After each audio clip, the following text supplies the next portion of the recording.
ان الحمد للہ نحمده ونستعینه ونستغفره ونعوذ باللہ من شرور انفسنا ومن سیئات اعمالنا من يهده اللہ فلا مضل له ومن يضلل فلا هادی له واشهد ان لا الہ الا اللہ وحدہ لا شریک له واشهد ان محمدا عبدہ ورسولہ اما بعد فإن خیر الحدیث کتاب اللہ وخیر الہدی ہدی محمد صلی اللہ علیہ وآلہ وسلم وشر الامور محدثاتها وکل محدثۃ بدعہ وکل بدعۃ ضلالہ وکل ضلالۃ فی النار۔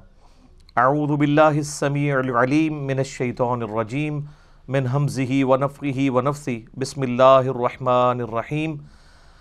رب اشرح لی صدری ویسر لی امری واحلل عقدۃ من لسانی یفقہوا قولی۔ بسم اللہ الرحمن الرحیم۔ ان اللہ وملائکتہ یصلون علی النبی یا ایہا الذین آمنوا صلوا علیہ وسلموا تسلیما۔ اللہم صل علی محمد وعلی آل محمد کما صلیت علی ابراہیم وعلی آل ابراہیم انک حمید مجید۔ اللہم بارک علی محمد وعلی آل محمد کما بارکت علی ابراہیم وعلی آل ابراہیم انک حمید مجید۔ اللہم ربنا آتنا فی الدنیا حسنۃ وفی الآخرۃ حسنۃ وقنا عذاب النار۔ لا الہ الا انت سبحانک انی کنت من الظالمین۔ حسبنا اللہ ونعم الوکیل۔ یا حی یا قیوم برحمتک استغیث ولا حول ولا قوة الا باللہ العلی العظیم۔ ربنا آتنا من لدنک رحمة وہیئ لنا من امرنا رشدا۔ آمین۔ الحمدللہ آج 1 مارچ 2020 کو سنڈے کے دن قرآن کلاس نمبر 18 میں ہم انشاءاللہ تعالی سورۃ البقرہ کی آیت نمبر 99 سے سٹارٹ لیں گے۔ 98 نمبر آیت اس پہ کنکلوڈ ہوئی تھی کہ علماء یہود نبی صلی اللہ علیہ وآلہ وسلم سے بغض اس لیے رکھتے تھے کہ آپ علیہ السلام بنو اسماعیل میں تشریف لے کے آئے، اور ان کی خواہش تھی کہ پیغمبر آخر الزماں صلی اللہ علیہ وآلہ وسلم کو بنو اسرائیل کے اندر ہونا چاہیے۔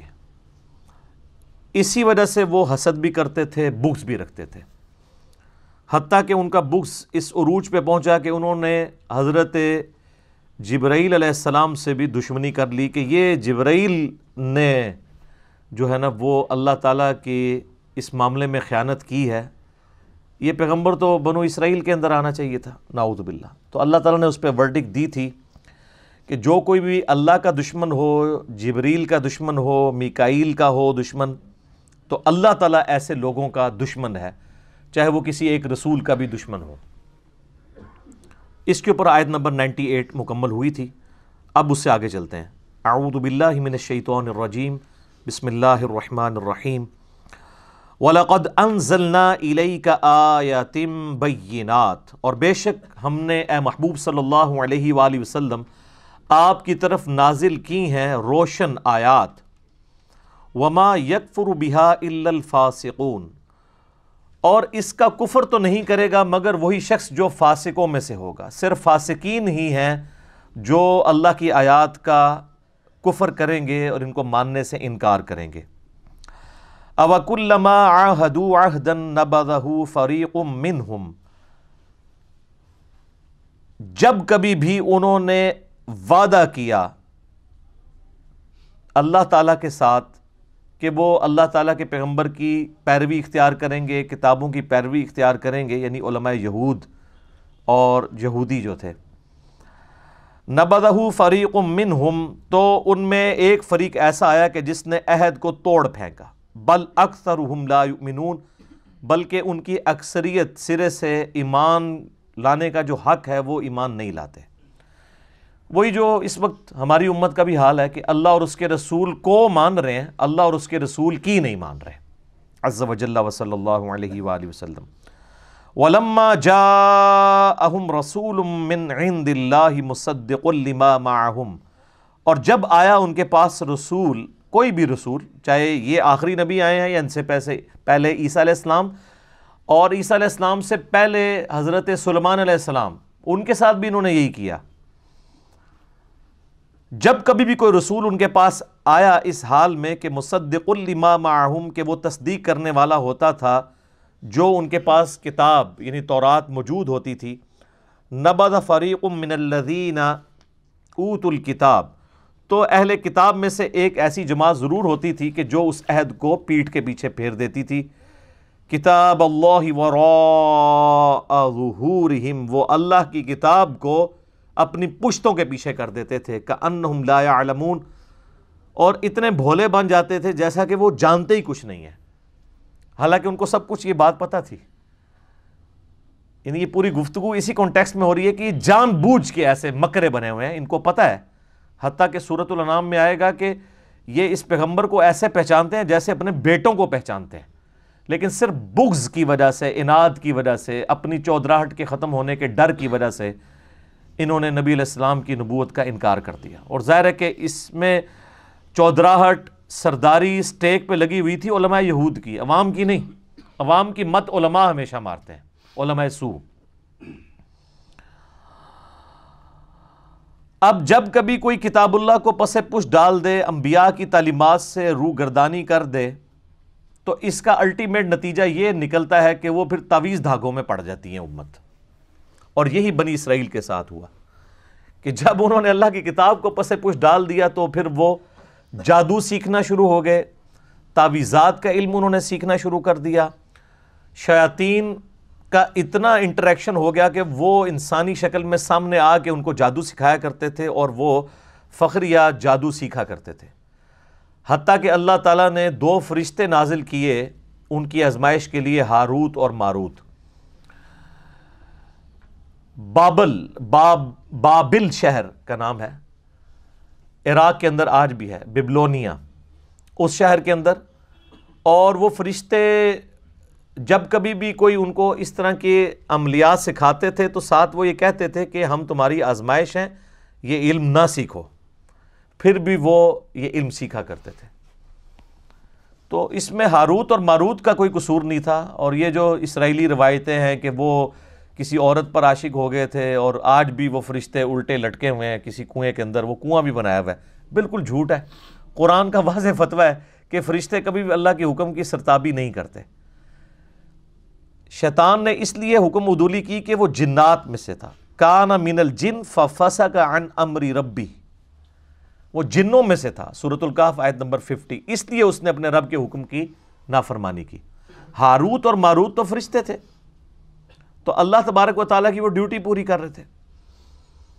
جیسا کہ ملک الموت علیہ السلام روح قبض کرتے ہیں تو اللہ کی ڈیوٹی پوری کر رہے ہیں۔ آپ اور میں کسی کی روح قبض کرنے کی کوشش کریں گے تو ہم پہ قتل کا مقدمہ لگ جائے گا، کیونکہ ہم اللہ کی ڈیوٹی پوری نہیں کر رہے ہوں گے، اللہ کی شریعت کو توڑ رہے ہوں گے۔ تو اب اسی کانٹیکسٹ میں یہ اگلی آیت ہے، بڑی اہم ترین آیت، سورۃ البقرہ کی آیت نمبر 102، وَاتَّبَعُوا مَا تَتْلُو الشَّيَاطِينُ عَلَى مُلْكِ سُلَيْمَانَ، اور پیروی کرنے لگے اس کی جو پڑھا کرتے تھے شیاطین سلیمان کے عہد حکومت کے اندر۔ نہیں، شیاطین زمین پہ اترتے تھے، لوگوں کو جادو سکھایا کرتے تھے، تو لوگ ان جادوگروں کی پیروی کرنا شروع ہو گئے، اللہ کی کتاب کو انہوں نے پسے پش ڈال دیا۔ وما کفر سلیمان، اور سلیمان علیہ السلام نے کفر نہیں کیا، یعنی یہ اللہ تعالیٰ نے کلیئر کیا، کیونکہ بنو اسرائیل میں ایسے لوگ بھی تھے کہ جو حضرت سلیمان علیہ السلام سے بھی بغض رکھتے تھے، اور وہ سمجھتے تھے کہ حضرت سلیمان علیہ السلام بھی ایکسیز آف ایول ہیں، کیونکہ ان کو بھی جو معجزات ملے ہوئے تھے وہ ان کو جادو سمجھتے تھے۔ ظاہر ہے سلیمان علیہ السلام کے بارے میں میرا کلپ ڈیٹیل ریکارڈ ہوا ہے، تخت بلقیس والا، پرندوں کی بولیاں وہ جانتے تھے، ہوا ان کے حکم سے چلتی تھی، اللہ تعالیٰ فرماتا ہے ان کی صبح کی جو مسافت ہے وہ 1 مہینے کے برابر ہوتی تھی اور شام کی 1 مہینے کے برابر۔ پہاڑ ان کے والد کے ساتھ، حضرت داؤد علیہ السلام کے ساتھ تسبیح کرتے تھے، اور پرندوں کی بولیاں کیا، ہد ہد ان کا جو تھا وہ ان کا سمجھ لیں کہ ایئر چیف تھا. تو اس قدر غیر معمولی صلاحیتیں ان کو حاصل تھیں کہ بعض لوگوں کو یہ گمان ہوا کہ یہ بھی جادوگر ہے. تو اللہ تعالیٰ نے حضرت سلیمان علیہ السلام کی کلیریفیکیشن دی ہے کہ سلیمان علیہ السلام کو جو کچھ دیا گیا وہ جادوگری نہیں تھی بلکہ وہ معجزات تھے. وما کفر سلیمان، سلیمان نے کوئی ایسا کفر نہیں کیا. ولکن الشیاطین کفروا، بلکہ لیکن، یہ لیکن کا لفظ اردو میں بھی استعمال ہوتا ہے. لیکن عربی میں لیکن، اردو میں لیکن. لیکن شیاطین کفر کرتے تھے. یعلمون الناس السحر، وہ لوگوں کو سحر، جادو سکھایا کرتے تھے. وما انزل علی الملکین، اور جو ہم نے نازل کیا تھا دو فرشتوں پر، ببابل، بابل شہر کے اندر، ہاروت و ماروت. ہاروت اور ماروت دو فرشتے تھے جن پہ ہم نے ایک ایسی خاص چیز نازل کی تھی، وہ آگے ذکر آ رہا ہے، جو وہ لوگوں کو سکھایا کرتے تھے.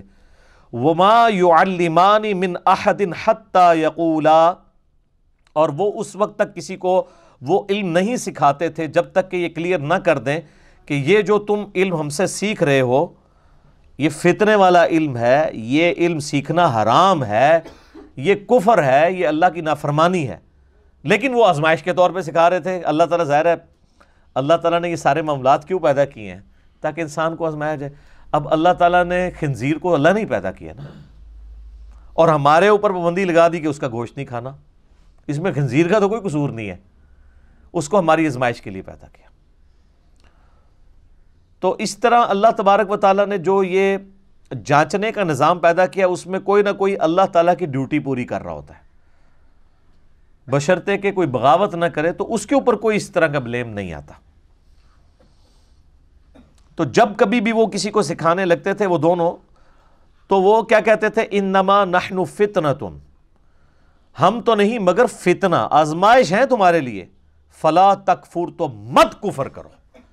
یعنی فرشتے کہتے تھے کہ ہم کفر سکھا رہے ہیں لیکن کفر نہ سیکھو، یہ اللہ کی آزمائش ہے. یار اس سے ننگی بات کوئی کی جا سکتی ہے کہ فرشتے انسانی شکل میں آئیں اور کہ ہمیں اللہ نے تمہاری آزمائش کے لیے بھیجا ہے کہ دیکھتے ہیں کہ کون اس آزمائش میں پڑتا ہے، کون نہیں پڑتا، اس کے باوجود لوگ گمراہ ہو جائیں. تو یہ کوئی اتنی معیوب بات تو نہیں ہے. ہماری امت بھی ایسے کر رہی ہے. نبی علیہ السلام کی مبارک زندگی کے اندر سارے کوئی آپ کے جانثار تو نہیں تھے، آپ کے جانی دشمن بھی تھے. آپ علیہ السلام پہ قاتلانہ حملے بھی ہوئے، آپ علیہ السلام کو تکلیف بھی دی گئی، آپ کے گھر والوں کے اوپر تہمتیں لگائی گئیں، حتیٰ کہ آپ کو زہر بھی دیا گیا. تو یہ ساری تکلیفوں سے نبی علیہ السلام کو گزرنا پڑا. تو فرشتے تو پھر بھی فرشتے تھے، پیغمبر جو ان کی جنس سے ہوتے تھے، ان کی سپیشیز سے ہوتے تھے، ان کو بھی لوگ نہیں قبول کرتے تھے. فَيَتَعَلَّمُونَ مِنْهُمَا مَا يُفَرِّقُونَ بِهِ بَيْنَ الْمَرْءِ وَزَوْجِهِ، اور وہ کیا سکھاتے تھے؟ وہ دونوں سکھایا کرتے تھے ایسا منتر، ایسا جادو، ایسا کوئی تعویذ گنڈا سکھاتے تھے جس کے ذریعے میاں بیوی کے درمیان علیحدگی کرواتے ہیں. یعنی وہ جو فرشتے تھے وہ کیا کرتے تھے؟ اللہ تعالیٰ کی طرف سے آزمائش تھے، اور ایسی آزمائش تھے کہ وہ ایسا منتر سکھاتے تھے جس کے ذریعے کوئی شخص میاں بیوی کے درمیان جدائی کروا سکتا ہے. تو سیکس تو ہمیشہ پوٹنٹ جذبہ رہا ہے. اس زمانے میں بھی اگر کسی کو کسی کی بیوی پسند آتی تھی تو وہ ایسے کوئی تعویذ دھاگے کے ذریعے وہ جو سیکھتے تھے میاں بیوی میں علیحدگی کروا کے تو خود پھر شادی کر لیتے تھے. تو اس طرح کے علوم آج کل بھی آپ دیکھیں مارکیٹ کے اندر عام ہے، لیکن ظاہر ہے کہ یہ علوم اسی وقت اثر کرتے ہیں کہ جب جن کے اوپر یہ عمل کیا جا رہا ہو وہ خود اللہ سے غافل ہو. اگر جو شخص سنت اذکار کرتا ہے اور وظائف کا اہتمام کرتا ہے، اللہ کے ساتھ جڑا ہوا ہے، تو دنیا کے سارے جادوگر مل کے کچھ نہیں کر سکتے. ایک نبی علیہ السلام کا جو واقعہ جادو والا ہے جس کے اوپر میرا کلپ بھی ریکارڈڈ ہے، وہ صرف اللہ تعالیٰ نے ایک رول ماڈل کے طور پر ایک واقعے سے آپ علیہ السلام کو گزارا. اس کے بعد کبھی آپ نے سنا ہو کسی صحابی پہ جادو ہوا ہو؟ حضرت عمر فاروق رضی اللہ تعالیٰ عنہ جنہوں نے سپر پاورز الٹ دی تھی، تو یہودی یروشلم میں بیٹھے ہوئے تھے اور وہ جادو میں مشہور تھے، کروا دیتے حضرت عمر کے اوپر جادو؟ نہیں. جب جادو کا علاج اتر آیا معوذتین آخری 2 صورتوں کی شکل میں، تو صحابہ کرام ان وظائف کا اہتمام کرتے تھے، اس لیے ان کے اوپر کبھی اس قسم کے سفلی جو علوم ہیں انہوں نے کبھی کوئی برا اثر نہیں دکھایا۔ تو اگر جادو سے ہی جنگیں جیتی جاتی تو وہ جیت لیتے، تو اس طرح نہیں ہوتا۔ خیر یہ الگ ٹاپک ہے، میں اس کی ڈیٹیل میں آج نہیں جاؤں گا۔ اللہ تعالیٰ فرماتا ہے کہ وہ میاں بیوی کے درمیان جدائی کروا دیتے تھے، اور یہ میاں بیوی کے درمیان جدائی کروانے کا فتنہ آج تک اسی طریقے سے جاری ہے۔ شیاطین یہ جدائی کرتے ہیں، اور اس کے لیے ضروری نہیں کسی نے تعویذ کروایا ہو، اپنی غلطیاں بھی آتی ہیں۔ اللہ تعالیٰ کے کچھ رولز اور ریگولیشنز ہیں، جو ان کو وائلیٹ کرے گا اس کے اوپر اللہ تعالیٰ کا وہ رول اپلائی ہو جائے گا۔ مثلا جو شخص بھی سخت سردیوں کی رات میں ننگے پاؤں ٹھنڈے فرش پہ پھرے گا تو اس چیز کے چانسز ہیں کہ اس کو ٹھنڈ لگ جائے۔ اب وہ یہ تو نہیں کہہ سکتا میں نے دعائیں پڑھی ہوئی ہیں۔ دعا کا اثر اس وقت تک ہے جب تک آپ اپنے اوپر خود تقدیر غالب نہ کر لیں۔ اگر کوئی دعا پڑھ کے تو سانپ کے منہ میں ہاتھ دے دیتا ہے تو دعا کا کوئی اثر نہیں ہوگا، کیونکہ ان ساری دعاؤں کے ساتھ آتا ہے ناگہانی آفات جو انسان نے خود اپنے اوپر اپلائی نہ کی ہوں۔ اب ایک بندہ کہ جی میں بسم اللہ پڑھ کے ساکٹ میں 2 انگلیاں دے دوں تو انشاءاللہ اوپر ہی پہنچے گا۔ ہاں آپ کو کہانیاں کرائی گئی ہیں کہ حضرت خالد بن ولید نے بسم اللہ پڑھ کے زہر پی لیا تھا۔ یار آپ کی عقل کام کرتی ہے کہ خالد بن ولید رضی اللہ تعالیٰ عنہ اس طرح کی غیر شرعی حرکت کریں؟ صحیح بخاری کے اندر موجود ہے، ایک یہودیہ نے نبی علیہ السلام کی دعوت کی، ابو داؤد میں بھی بڑی ڈیٹیل کے ساتھ یہ واقعہ آتا ہے، اور اس نے آپ علیہ السلام کے کھانے میں بھونی ہوئی بکری چونکہ آپ کو پسند تھی اس کے اندر زہر ملا دیا۔ آپ علیہ السلام نے جب کھانا شروع کیا تو آپ کے ساتھ باقی صحاب بھی تھے، تو جیسے ہی آپ نے لقمہ زبان پہ رکھا تو اس لقمے نے بول کے کہا کہ یا رسول اللہ مجھے آپ نے نہیں نگلنا، میرے اندر زہر ہے، تو آپ نے وہ تھوک دیا۔ لیکن اس دوران کئی صحابہ جنہوں نے ایک ایک لقمہ چکھ لیا تھا ان میں سے کئی صحابہ شہید ہو گئے اس زہر کی وجہ سے، اور اس کے قصاص میں اس عورت کو قتل بھی کروایا گیا۔ ظاہر اس نے زہر دیا تھا، تو اسے پوچھا گیا بھی تم نے یہ کیوں کیا ہے؟ تو اس نے کہا کہ میں نے چیک کرنا تھا آپ اللہ کے رسول ہیں یا نہیں، اگر آپ اللہ کے رسول ہیں تو اللہ آپ کو بتا دے گا، اور اگر آپ اللہ کے رسول نہیں ہیں تو آپ سے ہماری جان چھوٹ جائے گی۔ خیر ایمان کی دولت پھر بھی نہیں ان کو نصیب ہوئی اس واقعے کے بعد بھی۔ جس طرح ہم یہاں لوگوں کو ان کے بزرگوں کی بابوں کی کفری عبارتیں بھی دکھا دیتے ہیں نا، پہلے تو بڑے وثوق سے کہہ رہے ہوتے ہیں کہ جی بالکل غلط ہے، جب دیکھ لیتے ہیں آپ کہتے ہیں آپ بتاؤ، پھر آنکھیں بند کر لیتے ہیں۔ تو یہ مینٹالٹی شروع سے ہے۔ تو اب مجھے بتائیں صحابہ کرام جو ساتھ نبی علیہ السلام کی موجودگی میں بغیر بسم اللہ کے وہ کھانا کھا رہے تھے وہاں پہ، تو کیوں شہید ہو گئے؟ زہر کا اثر ہو جاتا ہے، جس کی موت لکھی ہوئی ہے وہ اس طریقے سے آ جانی، موت نہیں ٹل سکتی۔ اور پھر صحیح بخاری میں یہ آتا ہے کہ 4 سال تک نبی علیہ السلام کو اس زہر کی وجہ سے تکلیف رہی، حتیٰ کہ آپ کی وفات بھی اسی میں ہوئی ہے، کیونکہ آپ کو اللہ تعالیٰ نے اس طرح دشمنوں کے ہتھے تو نہیں چڑھنے دینا تھا۔ کتب اللہ لأغلبن انا ورسولی، اللہ نے یہ طے کر دیا کہ میں اور میرے رسول غالب رہیں گے، تو اس کے تحت اللہ نے آپ کو اسپیشل پروٹیکشن دی۔ لیکن آپ کی خواہش تھی، صحیح بخاری میں حدیث ہے، میری خواہش ہے اللہ کی راہ میں قتل کیا جاؤں، پھر زندہ کیا جاؤں، پھر قتل کیا جاؤں، پھر زندہ کیا جاؤں، پھر قتل کیا جاؤں، پھر زندہ کیا جاؤں، پھر قتل کیا جاؤں۔ تو یہ خواہش اللہ تعالیٰ نے انڈائریکٹلی پوری کر دی اور آپ کو شہادت کے مرتبے تک پہنچایا۔ میرا یوٹیوب پہ ایک کلپ بھی اپلوڈڈ ہے، کیا نبی علیہ السلام شہید ہوئے تھے، اس میں یہ ساری احادیث بتائی ہیں، باقاعدہ ان کو ڈسپلے کروایا ہے، ایک ایک کا JPG دکھایا ہے کہ یہ اس طریقے سے یہ معاملہ ہوا تھا۔ تو وہ زہر کا اثر واپس آیا۔ بخاری کے الفاظ ہیں، عائشہ کہتی ہیں کہ نبی علیہ السلام مجھے کہتے تھے کہ وہ غزوہ خیبر کے موقع پر جو میں نے گوشت کھایا تھا آج میری رگیں کاٹ رہا ہے، اور نبی علیہ السلام کو اللہ نے آنرری طور پہ شہادت کے درجے کے اوپر فائز کیا اللہ کے حکم سے، یعنی اس کا زہر واپس آ گیا، ورنہ جو شہید ہونے والے تھے وہ تو اسی وقت ہی ہو گئے تھے۔ لیکن نبی علیہ السلام 4 سال تک سروائیو کیا، اللہ تعالیٰ نے اس اثر کو واپس لے کے آئے۔ تو کوئی نقصان اس طریقے سے نہیں پہنچا سکتا الا یہ کہ کسی کے مقدر میں ہو. تو یہ جھوٹے واقعات ہیں کہ بسم اللہ پڑھ کے زہر کھا لیا. تقدیر کو جو اپنے اوپر غالب کرے گا اس کے اوپر کوئی وظیفہ اثر نہیں کرے گا. یہ ذہن میں رکھنا ہے. یہ ناگہانی آفات کے لیے ہوتا ہے, اور ناگہانی آفات بھی ادر دین موت. موت نہیں ٹلے گی. موت اور بڑھاپا یہ دو ایسی چیزیں ہیں جن کا کوئی میڈیکل علاج بھی نہیں ہے. اور نبی علیہ السلام کی آپ طب نبوی کے اوپر حدیث اٹھا کے دیکھیں تو ہمیشہ آپ کو ملے گا کہ موت اور بڑھاپے کے علاوہ ہر مرض کی دوا اللہ نے رکھی ہوئی ہے. لیکن بڑھاپا اور موت آج بھی نہیں ہے سر. کوئی بڑھاپا نہیں کم. اگر کوئی شخص اپنی سکن سرجری کرا بھی لے تو اس کے اندر اعضاء کی عمر تو پوری ہو چکی ہوتی ہے. صرف چہرے کو مینٹین کیا ہے نا اس نے. وہ بھی کس حد تک, وہ کتنے بھدے لگ رہے ہوتے ہیں آپ کو پتہ ہی ہے, جو زبردستی اس طرح کی سکن ٹائٹ کرواتے ہیں. اور اگر آپ کا لیونگ سٹینڈرڈ درست نہیں ہوگا تو میرے بھائی کئی لوگ ہیں جن کی عمر تو 40 سال ہے لیکن ان کے گردے 60 سال کے ہو چکے ہیں, کیونکہ انہوں نے خوراک صحیح استعمال نہیں کی.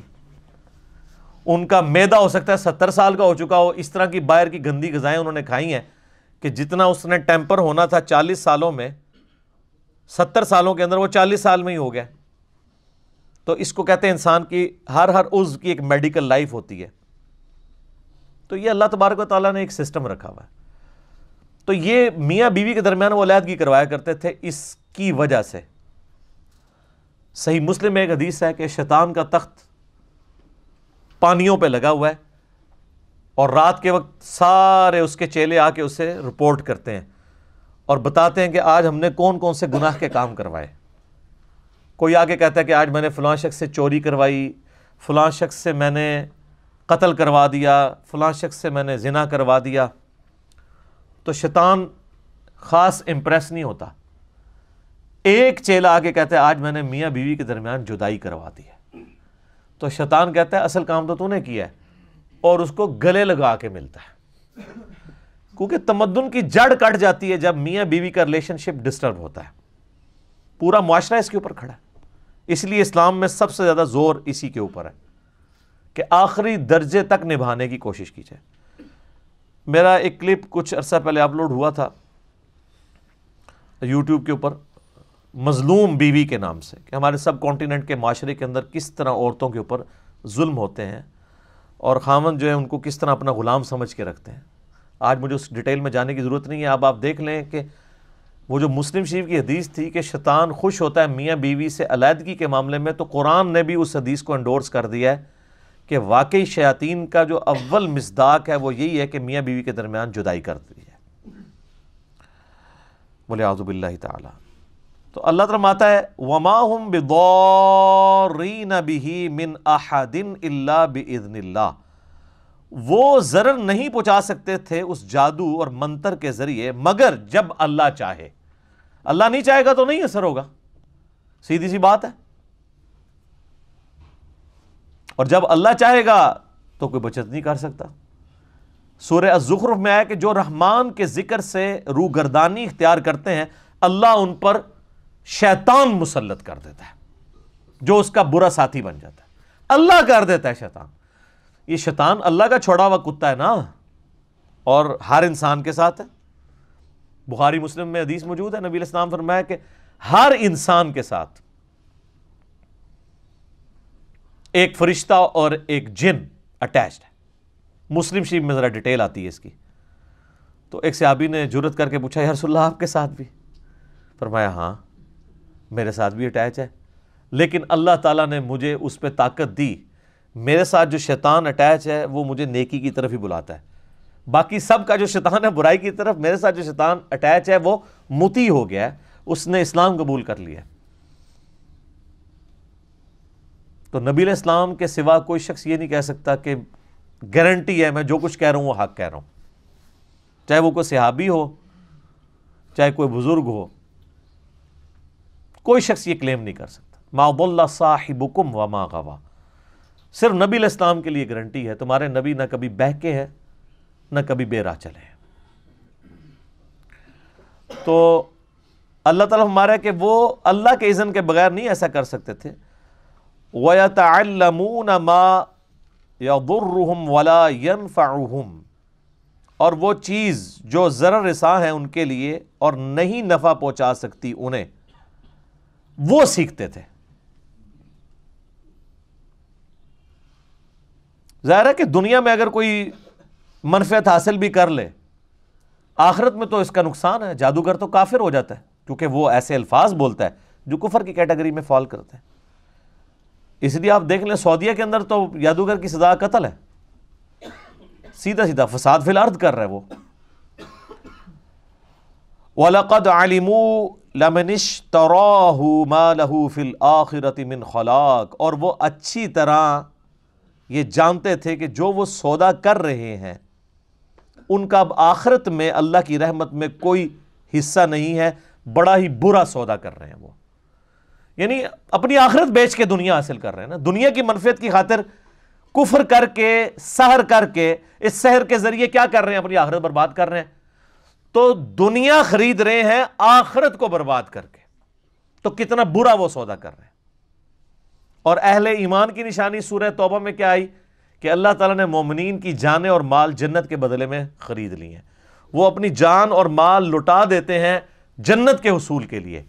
اور یہاں پہ جو فاسقین ہیں، جو کفر کرنے والے ہیں، اللہ کے باغی ہیں، ان کا ایٹیچیوڈ کیا ہے کہ وہ دنیا حاصل کرنے کے لیے اپنی آخرت داؤ پہ لگا دیتے ہیں۔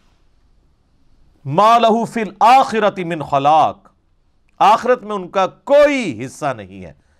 وَلَبِئْسَ مَا شَرَوْا بِهِ أَنفُسَهُمْ لَوْ كَانُوا يَعْلَمُونَ، اور کتنی ہی بری چیز ہے جس کا انہوں نے سودا کیا ہے اپنی جانوں کو، اس یعنی دوزخ کی آگ میں جھونک کے۔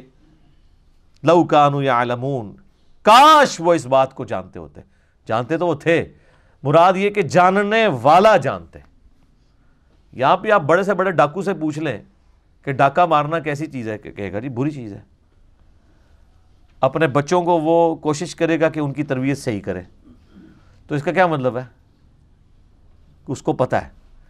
لیکن اللہ تعالیٰ جو اس طرح کی ورڈک دیتا ہے نا، کاش یہ جانتے ہوتے، مراد یہ کہ واقعی اس کو سیریس لیتے۔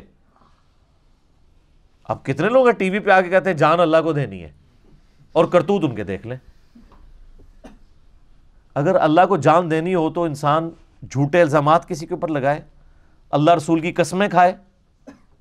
واقعی اگر دینی ہو تو وہ اسی طرح جان اللہ کو دینی ہے جس طرح ہم لوگ کہتے ہیں ایک ڈوگما لے کے چل رہے ہوتے ہیں، ایک جسے وہ رچرڈ ڈاکنز بھی ڈیلوژن کہتا ہے، ڈیلوژن ہی لے کے چل رہے ہوتے ہیں۔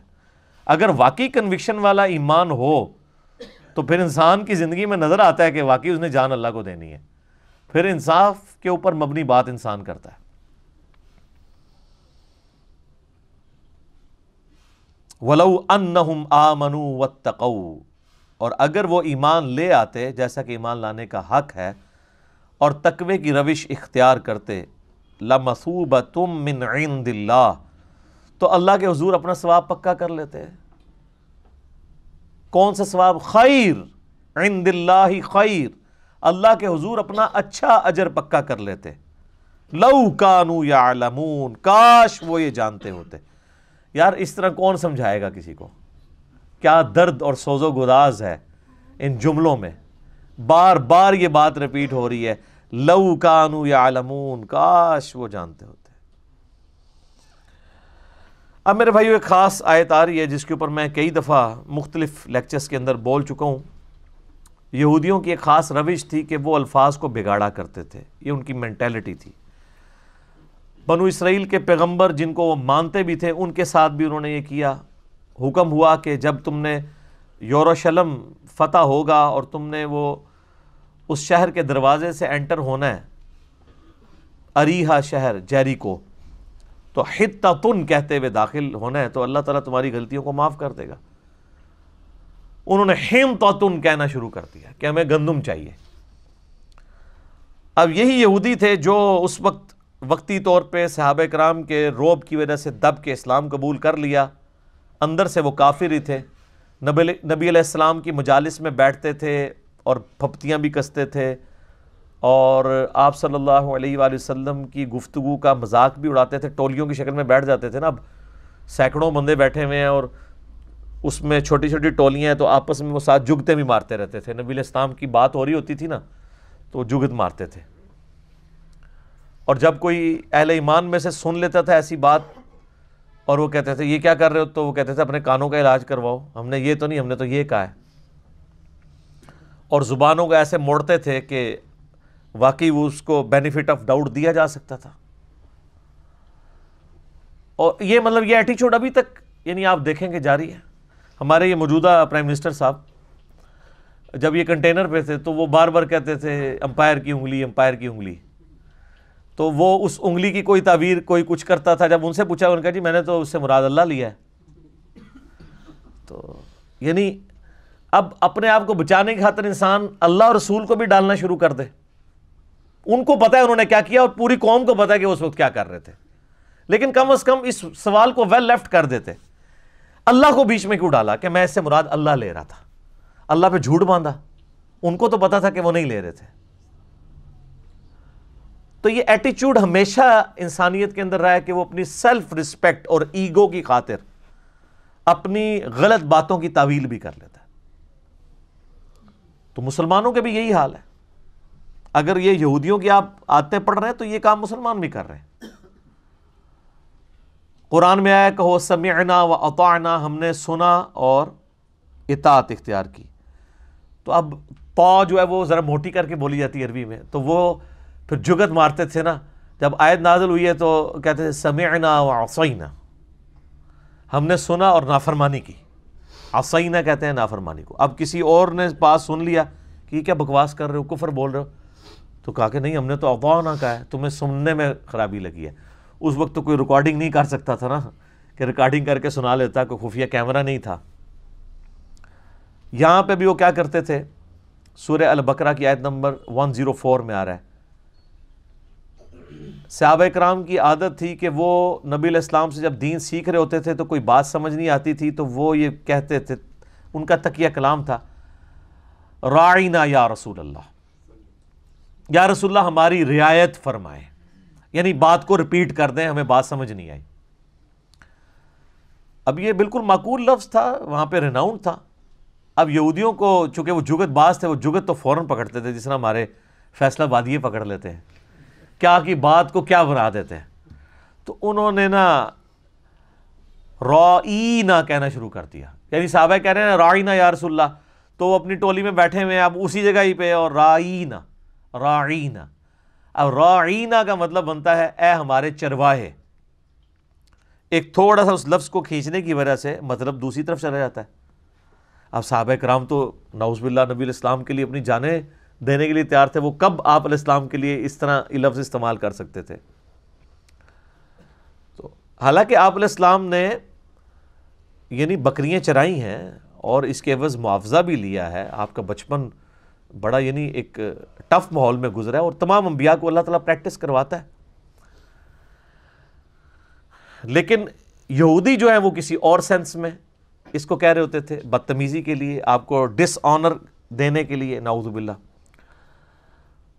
تو اللہ تعالیٰ کو چونکہ یہ بات اللہ کو تو پتا تھا یہ کیا کر رہے ہیں، تو اللہ تعالیٰ نے صحابہ کرام کو کہا کہ اے اہل ایمان تم اس لفظ کو ہی چھوڑ دو جس کو یہودی بگاڑتے ہیں.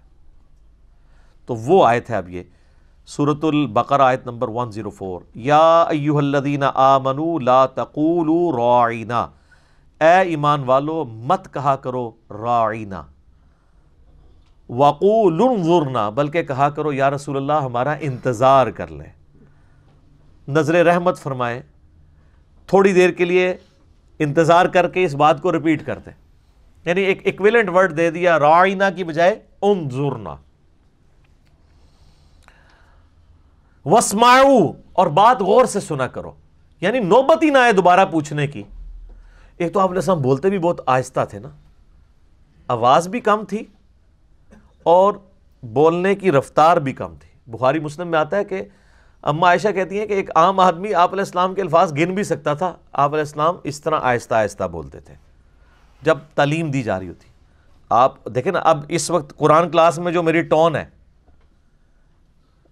اور یہی ٹون جب مجلس میں جائے گی تو آپ کو فرق نظر آئے گا، کیونکہ وہاں کوشچننگ ہو رہی ہوتی ہے 1 to 1، اس کا ڈیکورم ڈیفرنٹ ہوتا ہے. لیکن درس و تدریس کا ڈیکورم یہی ہوتا ہے کہ آہستہ آہستہ ٹھہر ٹھہر کے بات کو سمجھانا. اور سوال و جواب کا کانٹیکسٹ وہی ہوتا ہے. یہ دونوں چیزوں کو مکس نہیں کرنا چاہیے. یہ اسی طریقے سے ہے کہ ایک بندہ وہ بریانی کو اور مرغ پلاؤ کو ایک سمجھنا شروع کر دے, وہ دونوں کا ٹیسٹ ڈفرینٹ ہے. ٹھیک ہے, مرغ پلاؤ میں بریانی مسالہ نہیں ڈال سکتا, اور بریانی بغیر بریانی مسالے کے نہیں بن سکتی. تو آپ علیہ السلام کی جو عام گفتگو تھی وہ بڑی آہستہ, دھیمی اور یہ ہوتی تھی. لیکن جب آپ تقریر کر رہے ہوتے تھے نا ممبر پہ, وہ تو پھر مسلم شریف کے الفاظ ہیں, آنکھیں سرخ ہو جاتی, آواز بلند ہو جاتی, گویا کہ آپ علیہ السلام ایک جرنیل کی مانند اپنے آڈینس کو ڈرا رہے ہوتے قیامت کے دن سے. صحیح مسلم 2005 نمبر حدیث ہے یہ, اور اس میں الفاظ ہیں غصے میں اضافہ ہو جاتا, یعنی جلال کے اندر. آپ علیہ السلام کا جو سٹائل تھا بولنے کا بڑا جلالی ہوتا تھا. یہ جو آج کے واعظین ہیں وہ کہتے ہیں میٹھا بولیں میٹھا بولیں, یہ میٹھا سٹائل نبی علیہ السلام کا نہیں تھا. وہ عام مجلس میں گفتگو میں ایسا ہوتا تھا, لیکن جب آپ تقریر کے لیے ڈیکورم سے ہوتے تھے, پھر پگڑی بھی آپ باندھتے تھے. پگڑی ایک پروٹوکول ہوتا ہے نا, تو ایک خاص سٹائل میں گفتگو ہوتی تھی. تو کہا گیا کہو انظرنا, یا رسول اللہ انتظار کریں. واسمعوا, پہلے ہی بات غور سے سن لیا کرو تاکہ دوبارہ نوبت ہی نہ آئے. یار کیا انداز محبت ہے اپنے محبوب کے ساتھ صلی اللہ علیہ وآلہ وسلم. صحابہ کرام کو الٹرنیٹو بھی دیا جا رہا ہے, اور ساتھ ہلکی سی ڈانٹ بھی پلائی جا رہی ہے کہ پہلے کیوں نہیں کان کھول کے سن دیو, ضرورت ہی نہ پوے بار بار. واسمعوا وللکافرین عذاب علیم, اور کافروں کے لیے دردناک عذاب ہے جو تلے ہوئے ہیں نبی علیہ السلام کی توہین کے اوپر. اچھا, اب یہاں کافر سے مراد وہ کافر ہیں جو قانوناً مسلمان تھے لیکن اندر سے منافق تھے. اور قرآن میں منافقین کو بھی یا ایھا الذین آمنوا کہہ کے کہا گیا, کیونکہ قانوناً وہ مسلمان تھے.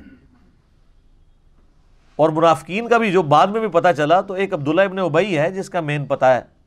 باقیوں کے تو نام حذیفہ ابن یمان کو نبی علیہ السلام نے بتائے ہیں, باقیوں کو تو پتہ بھی نہیں تھا. نمازیں بھی پڑھتے تھے, تکبیر اولیٰ سے پڑھتے تھے. مسلم شریف میں حدیث ہے, عبداللہ ابن مسعود کہتے ہیں کہ نبی علیہ السلام کے زمانے میں اگر کوئی بیمار ہو کے اتنا لاغر ہو جاتا کہ وہ دو بندوں کے سہارے مسجد میں آتا, تو وہ دو بندوں کے سہارے ہی آتا تھا کہ کہیں اسے منافق نہ سمجھ لیا جائے. یعنی منافق بھی اتنے پکے نمازی تھے کہ وہ بھی مسجد میں ہی نماز پڑھتے تھے. پاکستان میں مسلمان ہونے کے لیے نماز کوئی ضروری نہیں ہے, لیکن ریاست مدینہ جو اوریجنل تھی اس میں نماز اتنی ضروری تھی کہ اگر آپ نماز نہیں پڑھیں گے تو آپ مسلمان نہیں ہیں. یہ فرق میں آپ کو بتا رہا ہوں. تو نبی علیہ السلام کا احترام سکھایا گیا. سورۃ الحجرات تو اس کا کلائمیکس ہے نا, یا ایھا الذین آمنوا لا ترفعوا اصواتکم فوق صوت النبی, اے اہل ایمان اپنی آواز کو بلند نہ کرنا رسول اللہ کی آواز سے, ورنہ تمہارے اور آپس میں ان کے ساتھ ایسے گفتگو نہ کرنا جس طرح آپس میں ایک دوسرے کے ساتھ کرتے ہو, ورنہ تمہارے اعمال اکارت کر دیے جائیں گے اور تمہیں خبر بھی نہیں ہوگی. یعنی اتنا بڑا یہ جرم ہے کہ توبہ کی توفیق بھی نہیں ملے گی, پتہ ہی نہیں چلے گا. اب اعمال اکارت ہو جائیں اور پتہ بھی نہ چلے کسی کو, تو اس نے توبہ کہاں سے کرنی ہے. اور صحیح بخاری میں یہ آیت نازل ہوئی تھی حضرت ابوبکر و عمر کے بارے میں, عام بندوں کے بارے میں نہیں. ابن ابی ملیکہ تابعی کہتے ہیں قریب ہے کہ مخلوق کے دو بہترین لوگ ابو بکر اور عمر برباد ہو جاتے جب رسول اللہ کے حضور جھگڑا کرتے ہوئے آپس میں ان کی آوازیں بلند ہو گئیں, اور اس پہ یہ آیات نازل ہوئیں. اور اس کا کانٹیکسٹ پھر وہ عبداللہ ابن زبیر سے بیان کرتے ہیں صحیح بخاری کے اندر ہی, کہ بنو تمیم کا وفد آیا, تو جب وہ جانے لگے تو نبی علیہ السلام نے مشورہ کیا کہ آپ کی مبارک عادت تھی جب بھی کوئی قبیلہ اسلام قبول کرتا تھا تو ان میں سے کسی کو ان کا امیر مقرر کرتے تھے تاکہ بعد میں کمیونیکیشن کے لیے آسانی ہو. تو حضرت ابوبکر رضی اللہ تعالیٰ نے مشورہ دیا کہ فلاں شخص امارت کے لیے موزوں ہے. حضرت عمر نے کہا یہ نہیں, یہ بہتر ہے. تو حضرت ابوبکر کو غصہ آ گیا, انہوں نے کہا کہ عمر تم ہر معاملے میں مجھ سے اختلاف کرتے ہو. اب نبی علیہ السلام تو بیچ میں کہیں ہے نہیں تھے, یہ آپس میں ڈسکشن کر رہے تھے, اور اس میں تلخ کلامی ہوئی, آواز بلند ہو گئی. قرآن کی آیات نازل ہوئی کہ رسول اللہ کی موجودگی میں بھی جس نے آواز بلند کی, رسول اللہ سے تو بدتمیزی کا تو سوال ہی نہیں نہ پیدا ہوتا, ان کی موجودگی میں بھی آپس میں لڑے تو فارغ. بخاری کے الفاظ ہیں، جب یہ آیات نازل ہوئیں تو حضرت عمر اتنی آہستہ آواز میں گفتگو کرتے تھے کہ نبی علیہ السلام کو سنائی نہیں دیتی تھی، اور آپ کئی دفعہ یہ کہتے تھے عمر تھوڑا تو اونچا بولو، مجھے سمجھ نہیں آ رہی، اتنا ڈر گئے۔ پھر اللہ تعالیٰ نے قرآن میں اگلی آیات نازل کی، ان الذین یغضون اصواتهم عند رسول اللہ، بے شک جو لوگ رسول اللہ کے حضور اپنی آوازوں کو پست رکھتے ہیں، اللہ نے ان کے دلوں کو تقوی کے لیے چن لیا ہے، ان کے لیے اجر عظیم ہے، مغفرت ہے۔ اور یہ آیت آج بھی روضہ شریف کے باہر جالیوں کے اوپر لکھی ہوئی ہے، کیونکہ نبی علیہ السلام اپنی وفات کے بعد بھی اسی طریقے سے قابل احترام ہے جس طرح اپنی مبارک زندگی میں۔ آج بھی اگر کوئی قبر رسول کے پاس اپنی آواز کو بلند کرے گا، چاہے وہ صلاۃ و سلام پڑھنے کے لیے کرے، اس کے اعمال اکارت ہیں۔ اس لیے آپ دیکھیں وہاں پہ انہوں نے شرطے کھڑے کیے ہوتے ہیں نا، ایک تو زیادہ وہ جھمگٹا نہیں لگانے دیتے، کیونکہ ابو داؤد میں حدیث ہے میری قبر پہ میلہ نہ لگانا، تم دنیا کے کسی بھی حصے میں درود پڑھو گے مجھ تک پہنچ جائے گا، قبر رسول پہ حاضری دیں اور نکل جائیں۔ یہ پاکستانی جا کے کھڑے ہو جاتے ہیں، پھر وہ سلام پڑھنا شروع کر دیتے ہیں، پیچھے وہ لائن پھنس جاتی ہے اور وہ سمجھتے ہیں کوئی نیکی کا کام کر رہے ہیں، حالانکہ نبی علیہ السلام نے تو اس سے منع کیا ہے۔ سلام عرض کریں، السلام علیکہ یا رسول اللہ، صحابہ کرام سے ثابت ہے، الموطا امام مالک کے اندر، مصنف ابن ابی شیبہ میں، فضل الصلاۃ علی النبی کے اندر، کہ وہ قبر رسول پہ حاضر ہو کے سلام عرض کرتے تھے، اور سیدنا ابو بکر عمر کے آگے بھی السلام علیکہ یا ابا بکر، السلام علیکہ یا عمر، اور پھر آگے چلے جاتے تھے۔ یہ جو مطلب اس طرح، اور وہاں پہ بھی آپ دیکھیں گے جو شرطے انہوں نے کھڑے کیے ہوتے ہیں تو وہ باقاعدہ اشاروں کے ساتھ بات کر رہے ہوتے ہیں، آپ کبھی نہیں دیکھیں گے کہ وہ اونچی آواز میں بول جائیں، وہاں پہ لوگوں کو منع بھی کریں گے نا، ایسے ایسے کر کے کریں گے، ان کو باقاعدہ اس کو ٹرین کیا جاتا ہے کہ آپ نے اپنی آواز کو اس طریقے سے بلند نہیں کرنا وہاں پہ۔ اور ہمارے لوگ کیا کہتے ہیں جی، او جی جالیاں نو کانڈ کر کے کھلوتے ہوندے نے۔ یار یہ آپ کو کس نے چیز بتا دی ہے؟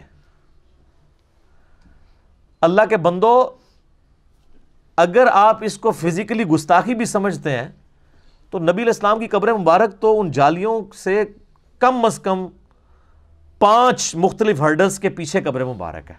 یہ جو لوگ قبر مبارک کے لیے جاتے بھی ہیں نا زیارت کے لیے، وہ قبر تک کوئی بھی نہیں پہنچتا۔ قبر تو حضرت عمر بن عبدالعزیز کے دور کے اندر اس کو سکیور کر دیا گیا۔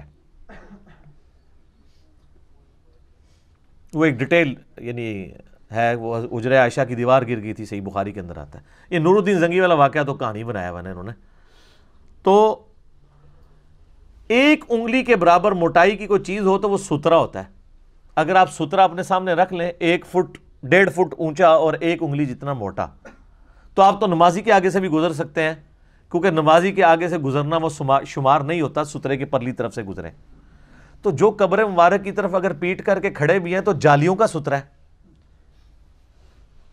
یلو جالیوں کا سترا ہے، اس کے پیچھے گرین جالیوں کا سترا ہے، اس کے پیچھے کئی سترے ہیں، تو نبی علیہ السلام کو کمر کہاں سے ہو رہی ہے؟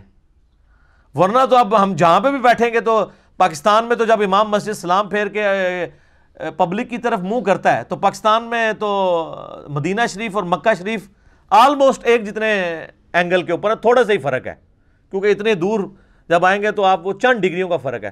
تو سارے یہ جو عاشقان رسول ہیں یہ بھی کمر کر کے روضہ شریف کی طرف بیٹھے ہوتے ہیں، تو یہاں سے نہیں کمر ہو رہی، کہتے ہیں دور ہے، دور نزدیک والا کیا معاملہ ہے، کمر تو ہو رہی ہے اگر آپ کی ڈاکٹرین مان لی جائے، تو وہاں سے بھی سترا تو ہے۔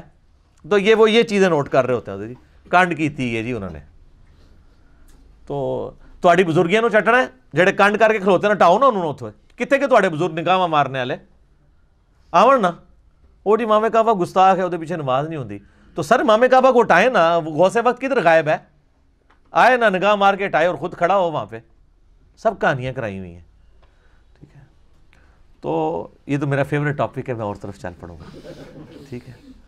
تو بس ہم اس پہ یہ ریکویسٹ کر سکتے ہیں کہ مرنے سے پہلے اے مسلمان کر لے اس پہ غور، کتابوں کا خدا اور ہے، بابوں کا خدا اور، آپ دیکھ لیں ہر چیز کتابوں میں ڈیفرنٹ ملے گی۔ تو اللہ تعالیٰ ماتا ہے کہ رائنا مت کہو، انظر نہ کہو، اور بات غور سے سن لیا کرو، اور کافروں کے لیے دردناک عذاب ہے۔ ما یود الذین کفروا من اہل الکتاب، اہل کتاب میں جو کافر ہیں وہ کبھی بھی نہیں یہ چاہیں گے، ولا المشرکین، اور نہ ہی مشرک، ان ینزل علیکم من خیر، کہ مسلمانوں تم پہ کوئی خیر کی بات نازل ہو، یہ تو حسد کرتے ہیں کہ اللہ کی کتاب تم پہ کیوں نازل ہوئی اور پیغمبر آخر الزماں بنو اسماعیل میں کیوں آگے، من ربکم، تمہارے رب کی طرف سے کوئی خیر نازل ہو، اس سے یہ کبھی بھی ان کو پسند نہیں ہے۔ واللہ یختص برحمتہ من یشاء، اور اللہ مخصوص کر لیتا ہے اپنی رحمت کے لیے جسے چاہتا ہے۔ اللہ نے لوگوں سے پوچھ کے تو فیصلہ نہیں کرنا کہ پیغمبر کو کس قبیلے میں بھیجنا ہے، کس سٹیٹس میں بھیجنا ہے، یہ اللہ کا فیصلہ ہے۔ واللہ ذو الفضل العظیم، اور اللہ تعالی بڑے فضل کا مالک ہے۔ اب یہ آیت نمبر جو 106 ہے، یہ بھی بڑی اہم آیت ہے، چونکہ اس آیت کے کانٹیکسٹ میں تعارف قرآن والے اپنے لیکچر کے اندر بڑی ڈیٹیل سے گفتگو کر چکا ہوں، ناسخ و منسوخ، لہٰذا میں آج اس کی تفصیل میں نہیں جاؤں گا۔ جس سے شوق ہے تو وہ دیکھ لے، یہ قرآن کا ایک اہم ترین ٹاپک ہے کہ قرآن میں بھی ناسخ و منسوخ ہے، یعنی اللہ تعالیٰ نے ایسی آیات نازل فرمائیں جو بعد میں منسوخ ہو گئیں، اور اللہ تعالیٰ نے اس کی ریزن بھی بتا دی کہ یہ ہماری سنت ہے، اور میں نے اس کی ٹیکنیکل ریزن بھی بتائی ہیں کہ بعض اوقات ایسے احکامات نازل ہوتے ہیں جو ایک خاص ٹائم پیریڈ کے لیے ہوتے ہیں، بعد میں پھر اللہ تبارک و تعالیٰ ان کو کنٹینیو نہیں کرتا۔ ہماری شریعت اور جو اگلی شریعتیں ہیں ان میں بھی فرق ہے، اور ہماری شریعت کے اندر بھی کئی احکامات گریجولی چینج ہوئے۔ احادیث میں تو بہت زیادہ احکامات ہیں، قرآن میں بھی کچھ آیات ایسی ہیں۔ مثال کے طور پہ پہلے مسلمانوں پہ فرض تھا کہ وہ وصیت کریں کہ مرنے کے بعد مال اس طریقے سے تقسیم ہوگا، سورۃ البقرہ کے اندر۔ پھر سورہ نساء کے اندر اللہ تعالیٰ نے پوری وراثت کی تقسیم خود ہی فرما دی، تو اب وہ آیات منسوخ ہیں۔ اس حوالے سے شاہ ولی اللہ دہلوی کی کتاب ہے الفوز الکبیر فی اصول التفسیر، اس میں باقاعدہ ایک پورا چیپٹر ہے ناسخ و منسوخ کے اوپر، اور شاہ ولی اللہ کے نزدیک 5 آیات قرآن میں ایسی ہیں جو منسوخ ہوئی ہیں، اور ان کی ناسخ آیات بھی قرآن کے اندر موجود ہیں، اور اگر آپ ان کو بھی دقت نظر سے دیکھیں تو وہ وقتی احکامات ہیں، جس میں سے ایک میں نے یہ بتائی۔ اسی طریقے سے سورۃ الانفال میں آتا ہے کہ ایک مسلمان 10 کافروں پر بھاری ہے، پھر آیت نازل ہوئی کہ اب اللہ نے تمہاری کمزوری کو جانچا ہے، تو اب ایک مسلمان 2 کافروں پہ بھاری ہوگا، جو ریشو پروپورشن نہیں وہاں پہ بیان ہوئی۔ یعنی ظاہر جب تعداد بڑھ گئی تو پھر 125 جو صحابہ مکے میں تربیت یافتہ تھے، اس طرح کے صحابہ تو بعد والے نہیں تھے نا، تو اوورآل ریشو پروپورشن گر گئی۔ یہ نہیں ہے کہ وہ 125 کو کوئی فرق لگ گیا تھا، وہ 125 تو جاندار ہی تھے، لیکن اب 125 میں جب 1025 ایڈ ہوں گے، اس لیول کے نہیں ہوں گے، تو ریشو تو نیچے ہی آئے گی نا۔ وہ 125 جو ہیں وہ 10 پہ ہی بھاری ہیں، لیکن بعد والے اس لیول کے نہیں ہیں۔ تو اب یہ یعنی اللہ تعالیٰ نے ناسخ و منسوخ کو اس حوالے سے اس میں بریف کیا۔ بس اس کو آیت کو کور کر لیتے ہیں۔ ما ننسخ من آیت او ننسیہا، ہم کوئی آیت منسوخ کر دیں یا آپ کو بھلا دیں، نأتی بخیر منہا، تو اس سے بہتر آیت پھر ہم لے آئیں گے قرآن کے اندر، او مثلہا، یا کم از کم اس کے برابر۔ الم تعلم ان اللہ علی کل شیء قدیر، کیا تم نے نہیں جانا کہ اللہ تعالیٰ ہر چیز پر قادر ہے؟ یعنی اللہ تبارک و تعالیٰ ہر چیز پر قادر ہے، اللہ اپنی تقدیر کا بھی محتاج نہیں ہے۔ دیکھیں نا جناب، وہ رول اپنی جگہ ہے، لا تبدیل لکلمات اللہ، اللہ کے کلمات نہیں بدلتے، لیکن وہ کلمات کون سے ہیں جو اللہ نے فکس کر لیے ہوئے ہیں۔ اگر اللہ نے اپنی تقدیر میں یہ چیز لکھی ہے کہ اتنے عرصے کے بعد اس معاملے کو میں اس طرح ٹرانسفر کر دوں گا، تو وہ تقدیر میں کوئی تبدیلی نہیں آئی ہے، بلکہ اس تقدیر کی ایگزیکیوشن بعد میں ہوئی ہے، پہلے پورشن کی ہوئی تھی۔ قرآن تو لوح محفوظ میں پہلے ہی موجود ہے۔ آپ احادیث اٹھا کے دیکھیں تو میں نے کئی ایک حوالے پیش کیے ہیں سورۃ البقرہ کے بارے میں کہ وہ تو انسانوں کی پیدائش سے پہلے، جنات کی پیدائش سے پہلے اللہ تعالیٰ کے پاس لکھی ہوئی تھی سورۃ البقرہ۔ تو اللہ کا کلام جو ہے وہ اللہ کی صفت ہے، غیر مخلوق ہے۔ بس اس کو اسی کے اوپر کنکلوڈ کرتے ہیں۔ زیادہ ڈیٹیل کے لیے آپ قرآن کلاس جو ہماری تعارف والی تھی اس میں نے اس کے اوپر ڈسکشن کی تھی۔ الم تعلم ان اللہ لہ ملک السماوات والارض، کیا تم نہیں جانتے کہ اللہ تعالیٰ کے لیے ہے بادشاہت آسمانوں کی اور زمین کی، وما لکم من دون اللہ من ولی ولا نصیر، اور اللہ کے سوا تمہارا نہ کوئی پشت پناہ ہے اور نہ کوئی مددگار ہے۔ حقیقی پشت پناہ مددگار اللہ ہے۔ ہاں، اللہ تعالیٰ نے انسان کے لیے کچھ اسباب مقرر کیے ہیں، یعنی ماں باپ انسان کے پشت پناہ ہیں، اس کے بہن بھائی اس کے لیے پشت پناہ ہے اسباب کے طور پر جو اللہ تعالیٰ نے اٹیچ کیے میں، لیکن جو اب مر گیا وہ تو پشت پناہ نہیں نا کسی کا ہو سکتا۔ ظاہری اسباب تو وہی ہیں جو زندہ لوگ ہیں، آپ ان کو چاہے وہ کافر بھی ہیں آپ ان کو بھی سبب کے طور پہ اختیار کر سکتے ہیں، لیکن جو مر چکا ہے اس کو اب آپ کی دعاؤں کی ضرورت ہے، وہ آپ کے لیے کچھ نہیں کر سکتا۔ ام تريدون ان تسألوا رسولکم کما سئل موسیٰ من قبل، کیا تم یہ ارادہ رکھتے ہو کہ تم اپنے رسول سے بھی اسی قسم کے سوالات کرو جس طرح کہ اس سے پہلے موسیٰ علیہ السلام کے ماننے والوں نے اپنے رسول کو تنگ کیا تھا؟ وہ سورۃ البقرہ میں آپ واقعہ تو سن چکے ہیں نا کہ ایک گائے ذبح کرنے کا حکم ہوا تو کڈی لمبی کہانی پھر یہودیاں نے کرائی کہ اچھا یہ پوچھ کے بتائیں، یہ پوچھ کے بتائیں۔ تو مسلمانوں کو یہ ٹرین کیا گیا کہ نبی علیہ السلام کے ساتھ کوئی ایسے سوال والا معاملہ نہیں کرنا جس طرح کا انہوں نے کیا۔ اب یہ بھی ایک بڑا ڈیٹیل ٹاپک ہے، پچھلے دنوں ہماری اس کے اوپر ویڈیو بھی اپلوڈ ہوئی ہے، کیا علماء سے زیادہ سوال کرنا حرام ہے؟ اس طرح کی آیات کا وہ سہارا لے کے کہتے ہیں جی زیادہ سوال بھی نہیں کرنے چاہیے علماء نے، ٹھیک ہے۔ تو اور یہ بھی وہ اس لیے کر رہے ہوتے ہیں کہ وہ سوال آپ ان کے مسلک کے خلاف کر رہے ہوتے ہیں، ان کی مرضی کے کریں تو کہیں گے جی اور کریں، جیسے ہی آپ اعتراض کریں گے کہ زیادہ سوال نہیں کرنے چاہیے کیونکہ کوئی جواب نہیں آتے ہوتے، اور وہ کہتے ہیں قرآن میں بھی ہے۔ تو یہ تو نبیوں کے لیے آیا، اور اس کی حکمت بھی سورۃ المائدہ کے اندر آگے بیان ہوگی کہ جب قرآن نازل ہو رہا ہے اس دوران آپ زیادہ سوال نہ کرو، ورنہ پھر وہی نازل ہوگی، تمہیں سوالوں کے جواب دیے جائیں گے، پھر تمہیں برے لگیں گے۔ اور وہ صحیح بخاری مسلم میں آتا ہے، لوگ اس لیول پہ بھی اترتے تھے، یا رسول اللہ بتائیں میرا باپ کون ہے، یعنی اگر کسی کے بارے میں مشہور ہے نا کہ وہ آؤٹ آف ویڈ لاک پیدا ہوا ہے، وہ حلالی نہیں، نعوذ باللہ، تو وہ اس قسم کے سوالات بھی پوچھتے تھے۔ پھر اللہ نے کہا کہ اس طرح کے جواب پھر تمہیں دیے تو تمہیں بات بری لگے گی، اگر واقعی کوئی ایسا مسئلہ ہوا تو قرآن کے نزول کے دوران اس طرح کے سوالات مت کرو، ورنہ جب تمہیں یہ جواب دیے جائیں گے تو تمہیں برا لگے گا۔ تو پیغمبر اس لیے نہیں آتے کہ وہ تمہیں یہ بتانے کے لیے آئے کہ میری اونٹنی گم ہو گئی ہے تو بتاؤ کدھر ہے، یا فلاں جگہ خزانہ دفن ہے بتائیں وہ کس جگہ پہ دفن ہے۔ پیغمبر اللہ تعالیٰ کی طرف سے ہدایت کے امام بنا کے بھیجے جاتے ہیں، ان کاموں کے لیے نہیں آتے۔ تو یہ صحابہ کو ٹرین کیا جا رہا ہے کہ تم نے اس طرح کے سوالات نہیں کرنے۔ باقی وہ کلپ دیکھیں، اس میں نے کئی اور باتیں کی ہیں جو آج میں ریپیٹ نہیں کرنا چاہتا۔ یوٹیوب پہ جا کے لکھیں کیا علماء سے زیادہ سوال کرنا حرام ہے، تو سر تواڈے 14 تک روشن ہو جان گے، تسی وہ کلپ ویکھو، ٹھیک ہے۔ وَمَن يَتَبَدَّلِ الْكُفْرَ بِالْإِيمَانِ، اور جو کوئی بدل دے ایمان کو کفر کے ذریعے، یعنی اللہ نے ایمان دیا تھا وہ ایمان بیچ کے اب کفر خرید رہا ہے، فَقَدْ ضَلَّ سَوَاءَ السَّبِيلِ، تو ایسا شخص راہ راست سے بھٹک گیا۔ وَدَّ كَثِيرٌ مِّنْ أَهْلِ الْكِتَابِ، اور بہت سے اہل کتاب ایسے ہیں، لَوْ يَرُدُّونَكُم مِّن بَعْدِ إِيمَانِكُمْ كُفَّارًا، وہ تلے ہوئے ہیں اس بات پہ کہ تمہیں کافر بنا دیں ایمان لانے کے بعد، ہم تو ڈوبے ہیں صنم تمہیں بھی لے ڈوبیں گے۔ خود تو وہ کافر ہوئے ہی ہیں، صرف اوپر سے ایمان قبول کیا ہے، اندر سے کافر ہیں۔ وہ یہ بھی چاہتے ہیں جس بلی کی دم کٹ جائے نا اس کی خواہش ہوتی ہے ساری بلیوں کی دم کٹ جائے، تو تم بھی ان کے ساتھ برباد ہو جاؤ، وہ چاہتے ہیں۔ حسدم من عند انفسہم، اس حسد کی وجہ سے جو انہوں نے اپنے جی کے اندر چھپایا ہوا ہے ان کے اندر، من بعد ما تبین لہم الحق، بعد اس کے کہ ان کو یہ پتہ بھی چل چکا ہے یہ الحق ہے قرآن، وبالحق انزلناہ وبالحق نزل، نبی علیہ السلام حق ہیں، آپ علیہ السلام سچ ہیں، اس کے باوجود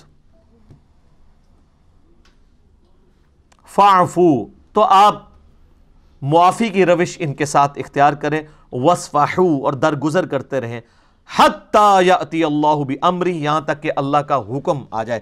اللہ کا حکم کیا آ جائے؟ کہ آپ کو اجازت مل جائے قتال کرنے کی، اس وقت تک ویل لیفٹ کریں، کنفرنٹریشن کو اوائڈ کریں۔ جس طرح کہ ہم آپ کو کہتے ہیں کہ انشاءاللہ ایک وقت آئے گا کہ دنیا جھومے گی، ویسے اللہ کا شکر ہے کہ وہ وقت ہمیں نظر آنا شروع ہو گیا ہے کہ فرقہ واریت کو 3 طلاقیں دے کے لوگ جھومیں گے کہ نہ میں وابی نہ میں بابی، میں ہوں مسلم، علمی کتاب ہے، ٹھیک ہے۔ کنفرنٹریشن اوائڈ کریں، جس طرح علماء یہود کی مسندیں سٹیک پہ لگی تھیں، اس وقت ہمارے علماء سو کی مسندیں بھی سٹیک پہ لگی ہوئی ہیں۔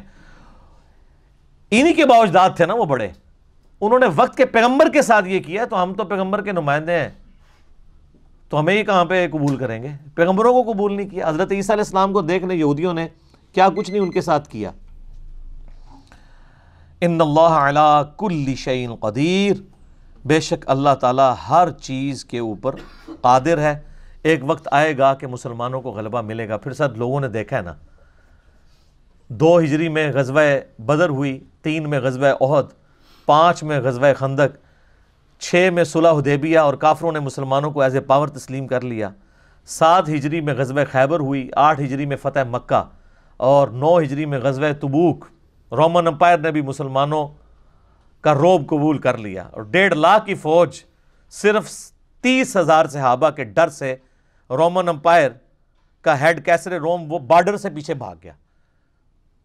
اور پھر آپ دیکھ لیں 14 ہجری کے اندر جا کے 14-15 ہجری کے اندر یرموک اور قادسیہ بھی ہو گئی ہے، اور دونوں سپر پاورز، یعنی یہ 16-17 سال کے اندر پوری دنیا تل پٹ ہو گئی ہے۔ لیکن جب یہ آیات نازل ہو رہی ہیں اس وقت تو صرف تسلی ہیں۔ کسی نے سوچا تھا کہ ان آیات کے نزول کے 10-12 سال کے اندر یہ سب کچھ ہو بھی جائے گا۔ هو الذی ارسل رسولہ بالہدی ودین الحق لیظہرہ علی الدین کلہ، وہی اللہ ہے جس نے الہدا قرآن کے ساتھ اپنے نبی کو مبعوث کیا اور دین حق کے ساتھ، تاکہ تمام ادیان پہ اسے غالب کر دے، ولو کرہ المشرکون، چاہے مشرک اس بات کا برا مان جائے۔ ٹھیک ہو گیا جی۔ اللہ تعالیٰ سے دعا ہے جو حق بات میں نے کہی اللہ تعالیٰ ہمارے دلوں میں راسخ فرمائے۔ اگر جذبات میں میرے منہ سے کوئی غلط بات نکل گئی تو اللہ تعالیٰ ہمارے دلوں سے ہی محو کر دے، ہمیں معاف بھی کر دے۔ اللہم صلی علی محمد وعلی آل محمد کما صلیت علی ابراہیم وعلی آل ابراہیم انک حمید مجید۔ اللہم بارک علی محمد وعلی آل محمد کما بارکت علی ابراہیم وعلی آل ابراہیم انک حمید مجید۔ اللہ تعالیٰ سے دعا ہے جو حق بات میں نے کہی ہمیں اس بات پہ خود عمل کر کے دوسرے بھائیوں تک پہنچانے کی توفیق عطا فرمائے۔ سبحانک اللہم وبحمدک، اشہد ان لا الہ الا انت، استغفرک واتوب الیک، وما علینا الا البلاغ المبین۔ جزاکم اللہ خیرا، احسن الجزاء۔